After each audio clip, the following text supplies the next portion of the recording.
আমাদের mutual understanding হয়ে গেছিলো। এটা হচ্ছে 15ই জুনের ঘটনা।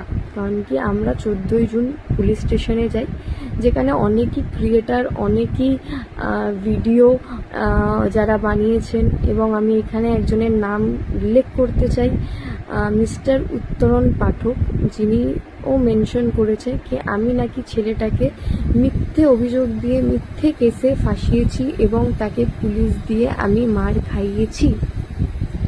কিন্তু স্যার, আপনি কি ঘটনাটার সত্যতা যাচাই করেছিলেন? আমি এই ভিডিওর মধ্যে আমি সেই যে ছেলেটি আমার নামে কেস করেছিল তার যে মানে স্ক্রিনশটটা, সেটা আমি এই ভিডিওতে দিয়ে দিচ্ছি, আপনি একবার দেখুন।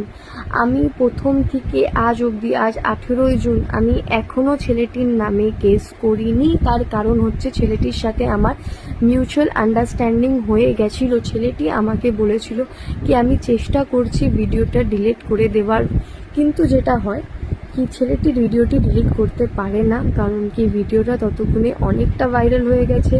ইনফ্যাক্ট ছেলেটি যাদেরকে চেনে না তাদের কাছেও ভিডিওটি ছিল, তো তার পক্ষে পসিবল নয় কি ভিডিওটা সে ডিলিট করবে, সেটা আমিও বুঝতে পেরেছিলাম। তো তার কাছে একটাই উপায় ছিল, তিনি বলেছিল কি ম্যাম, যেভাবে আপনার ভিডিওটা আমি, আপনার ফেসটা আমি সামনে এনেছিলাম, আমি সবাইকে দেখিয়েছিলাম কি আপনি আমাকে গালাগালি দিয়েছিলেন বা কী হয়েছিল, তাহলে আমি একটা সত্যি ভিডিও যে অ্যাকচুয়ালি ওই দিন কী হয়েছিল কি না হয়েছিল সেটার ভিডিওটা আমি পোস্ট করব। যেভাবে আমি গ্রুপে দিয়েছিলাম সেভাবে আমার ভিডিওটাও গ্রুপে দেব, এবং সমস্ত রাইডারদের যারা যারা আমার ভিডিওটা পোস্ট করেছিল সমস্ত রাইডারের অ্যাপ থেকে এই ভিডিওটাও পোস্ট করা হবে।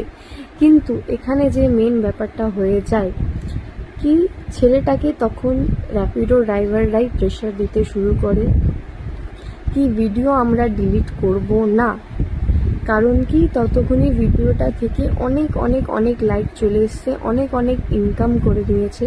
তো এরপরে যদি কেউ যদি সেই ভিডিওটি পোস্ট করতো তাহলে সেই জিনিসটা অন্যদিকে চলে যেত, তাই জন্য কেউ ভিডিও পোস্ট করতে চায়নি। এবং যখন আমি দেখলাম কি না কেউ ভিডিওতে পোস্ট করছে না, যেটা আমার সাথে কথা হয়েছিল, যে জিনিসটা নিয়ে মিউচুয়াল আন্ডারস্ট্যান্ডিং হয়েছিল ছেলেটার সাথে, সেই জিনিসটা করছে না, তখন আমি ছেলেটেরই একজন চেনা পরিচিত র্যাপিডো ড্রাইভার যিনি আমার বাড়ির সামনে থাকে, তো তাকে আমি বলি কি জিনিসটা তো এরমভাবে সার্কুলেট হচ্ছে, তো আমার কাছে তো আমি নিরুপায়, তাহলে আমাকে একবার পুলিশ স্টেশনে গিয়ে কমপ্লেন করে আসতে হবে কি এরকমভাবে ভিডিওটা পাবলিকলি হচ্ছে। তখন সেই লোকটি কি করে, সেই লোকটি সেই ছেলেটিকে বা তাদের ইউনিয়নকে জানায় কি মেয়েটি আজকে যাচ্ছে কেস করতে, তো এটা নিয়ে আটকানো দরকার, এবং যার